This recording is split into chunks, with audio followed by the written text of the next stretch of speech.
Finally আপনাদের সাথে কিছু কথা বলতে চাই।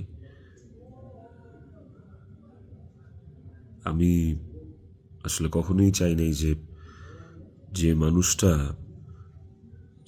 পৃথিবী থেকে চলে গেছে সেই মানুষটাকে নিয়ে খুব বেশি বড় কোনো কনভারসেশন আপনাদের সাথে করতে।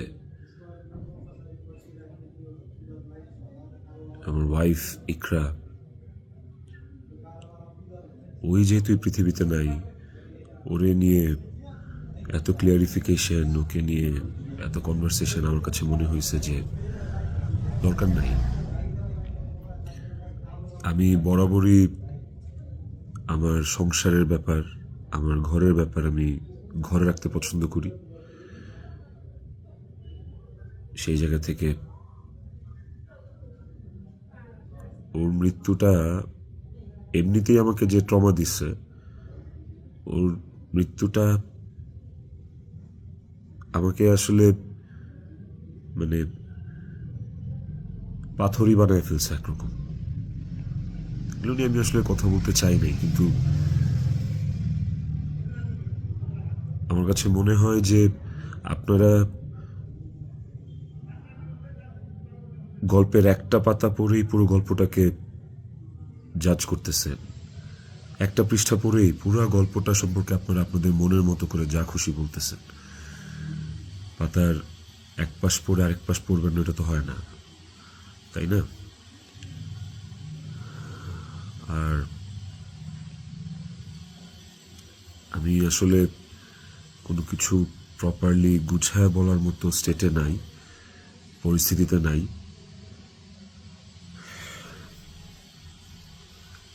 আপনাদেরকে আমি কয়েকটা কোয়েশ্চেন অ্যান্সার দেওয়ার জন্য আসলে ভিডিওটা করতেছি, যে প্রশ্নের উত্তরগুলি আপনাদের কিছুটা হলেও কনফিউশন দূর করবে।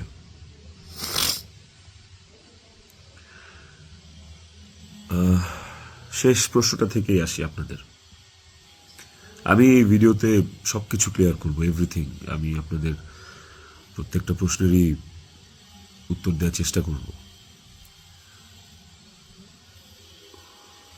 তো আপনাদের শেষ প্রশ্নটা ছিল যে মানুষটা একটা মানুষকে ভালোবাসা প্রমাণ দিতে যে আত্মহত্যা করে চলে গেল, মরে গেল, আমি ওই মানুষটা শেষবারের মতো মুখটাও দেখতে আসলাম না। এই যে আপনাদের প্রশ্নটা, আচ্ছা আপনারা কি আমার দেশে আসার মতো পরিস্থিতি রাখছেন? হ্যাঁ, আমি দেশে আসা মাত্রই আমার উপর মব সৃষ্টি হবে। আমি দেশে আসার মাত্রই আপনারা আমাকে টাইনা ছিঁড়ে ফেলবেন। আমার ফোনে এত এত এত থ্রেটস আমি আপনাদেরকে বলে বুঝাইতে পারবো না।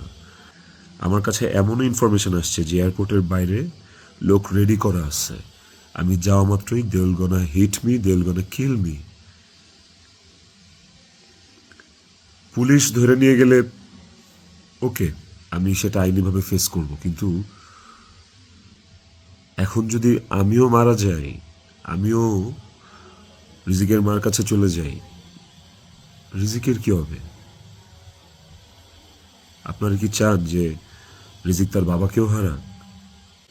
এই ছেলেটার কি দোষ? এই ছেলেটা বড় হবে না? ও কিভাবে বাঁচবে?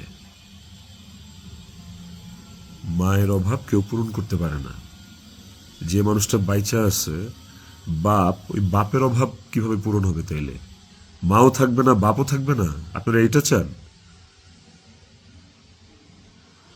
আমার ইকরার শেষ মুখটা আপনারা আমাকে দেখতে দেন নাই।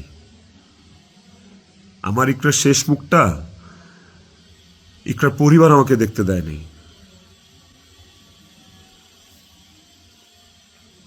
16 বছর সংসার করছি, 16 বছর একটা শত্রুর সাথেও যদি কেউ এক ছাদের নিচে থাকে, সে মারা গেলে তার চেহারাটা দেখার জন্য ছটফট করে মানুষ। আর আমার বউ ছিল, আমি ভালোবাসা তার বিয়ে করছি, ওই মানুষটা মারা গেছে, তার শেষবারের মতো তার চেহারাটা আমি দেখবো না?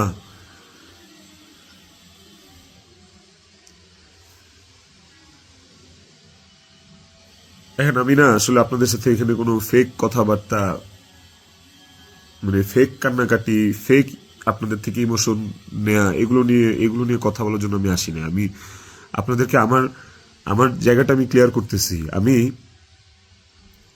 নাম হয়ে গেছি।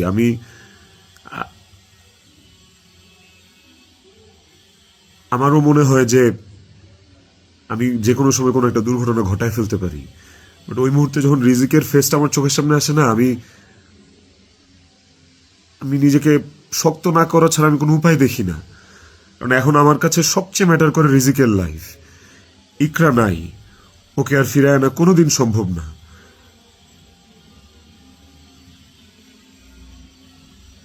আমার কাছে এখন সবচেয়ে বেশি প্রায়োরিটি হচ্ছে রিজিকের জীবনটা। আপনারা না রিজিককে ভালোবাসেন, আপনারা না রিজিককে নিয়ে অনেক কনসার্ন। এই যে এত এত গালি আর হেট্রেড আমাকে নিয়ে, এত কিছু, সবকিছুর অ্যান্সার আপনাদেরকে আমি দিব। তার মধ্যে একটা জিনিস আমাকে একটু হলেও স্বস্তি দিছে, সেটা হচ্ছে যে আপনারা রিজিককে নিয়ে অনেক কনসার্ন। তাহলে রিজিক তার বাবা হারাইলে আপনারা খুশি হবেন? আপনাদেরকে আরেকটা কথা বলবো, সেটা হচ্ছে যে আপনারা অনেকেই বলতেছেন যে এদিকে বউ মারা গেছে অথচ আমি আসতেছি না, নেপাল থেকে আসতে কয় ঘন্টা লাগে, নেপাল কি মঙ্গল গ্রহে নাকি, অনেক অনেক কথা বলতেছে। কন্টেন্ট ক্রিয়েটাররা ভিডিও বানাইতেছে যে নেপাল থেকে আসলে 1 ঘন্টা লাগে, এই লাগে সেই লাগে। ভাই, আমি নেপালে 18 বার আসছি, আমি জানি নেপাল থেকে যেতে কতক্ষণ লাগে। কিন্তু নেপাল থেকে বাই রোডে বাংলাদেশে যাওয়ার কোনো সুযোগ নাই। ইন্ডিয়া হয়ে বাই রোড যাওয়া যায়, সেটাও লুকায় টুকায় যাওয়া যায়, অথবা ইন্ডিয়ার ভিসা থাকা লাগে। কিন্তু যেদিনের ঘটনা, সেদিন আমি এমন কোনো চেষ্টা বা প্রয়াস বাদ রাখি নাই যে নেপাল থেকে বাংলাদেশে যেন আসা যায়। সেটা বাংলাদেশ নেপাল ডিরেক্ট ফ্লাইট হোক, ছিল না। ট্রানজিট ফ্লাইট ছিল না, একটা ট্রানজিট ফ্লাইট ছিল, ওইটার টাইম আর ওইটাতে আসলাম, ওকে পরের দিনই আসতে হইতো।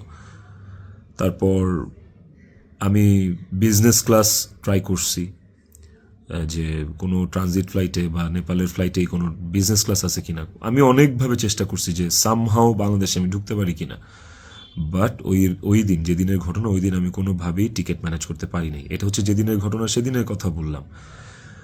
আর এরপরের দিন আপনারা যে বলতেছেন যে শেষ দেখাটাও দেখলাম না, আসলাম না, এই না সেই না, আমি টিকিট কাটছিলাম। কারণ ওই টিকিটটা ছাড়া অন্য কোনো টিকিটে আসলেও আমাকে দেরি করে আসতে হইতো। সো সবচেয়ে ফাস্টেস্ট টিকিট ছিল এটাই, বাংলাদেশ বিমানের কাঠমান্ডু টু ঢাকা, বাংলাদেশ বিমানের কাঠমান্ডু টু ঢাকা। দেখেন এখানে লেখা আছে 1 মার্চ, এই যে 1 মার্চ। আমি টিকিট কেটে ইমিগ্রেশন পার করেও চলে আসছি। তারপরে যেটা হয়েছে, আমার কাছে ইনফরমেশন আসছে যে এয়ারপোর্টে এভরিথিং ওয়াজ রেডি। আমি ঢোকা মাত্রই আমাকে হিট করবে বা আমাকে পুলিশের হাতে পড়ার আগেই আমাকে যা করার করবে। তো ওই অবস্থায় তো আমি দেশে ঢুকবো না। এবং এর সাথে শুধু আমার কাছের মানুষজনই যে জড়িত তা না, আর অনেক মানুষজন জড়িত। আমি পুরোটা না বলি, কাউকে ছোট করতে চাই না বা কাউকে আমি এখনই দোষ দিতে চাই না। তো আমি যখন বুঝতে পারলাম যে আমি দেশে আসা মাত্রই আমার উপর অ্যাটাক হবে এবং এটা হিতের বিপরীত হবে, এবং এখন মব হলে যেটা হয় যে পুলিশও আসলে অনেক সময় নিরুপায় হয়ে যায় সিচুয়েশনে, ওই জিনিসটা অ্যাভয়েড করার জন্য যে আমার কিছু হইলে এখন আমার ছেলের কী হবে, আমার ছেলে তো আমার পথ চেয়ে বসে আছে, ওই ব্যাপারটা যখন আমি জানতে পারি, ক্লিয়ারিফাই হই, তখন আমি ইমিগ্রেশন ক্রস করার পরেও আমি অফলোড হই। দেখেন এখানে রিজেক্টেড লেখা আছে, অফলোড হওয়ার। তো এই ছিল রিজন। আর যারা বলতে চাচ্ছেন যে আমি আসি নাই, আমার আসার ইচ্ছা নাই, দেখার ইচ্ছা নাই, খুবই বুলশিট কথা এবং ভুল কথা। আমার বউ মারা গেছে, যার সাথে আমি 16 বছর কাটাইছি, যারা আমি ভালোবেসে বিয়ে করছি, যাকে আমি ভালোবাসছি, তার শেষ মুখটা আমি দেখতে আসবো না, এটা শুনতে পাইলেও বা এটা শোনার পরও আসলে আমার কলিজাটা কাঁপা ওঠে, আমার ছটফট করে। আমি যখন আপনাদের রিলস দেখি, আমি যখন আপনাদের ভিডিও দেখি যে কবরে শোয়ানো হচ্ছে, কবর খোঁড়া হচ্ছে, লাশের গাড়ি যাচ্ছে, ভাই আমি ঠিক থাকতে পারি না। আমার ভেতরটা যে কেমন ছটফট করে, আমি আপনাদেরকে এটা বুঝাইতে পারবো না। এটা বুঝানোর সাধ্য কারো নাই, যার যায় সে বুঝে। বিশ্বাস করেন, যার যায় একমাত্র সে বুঝে, আর কেউ না। আপনাদের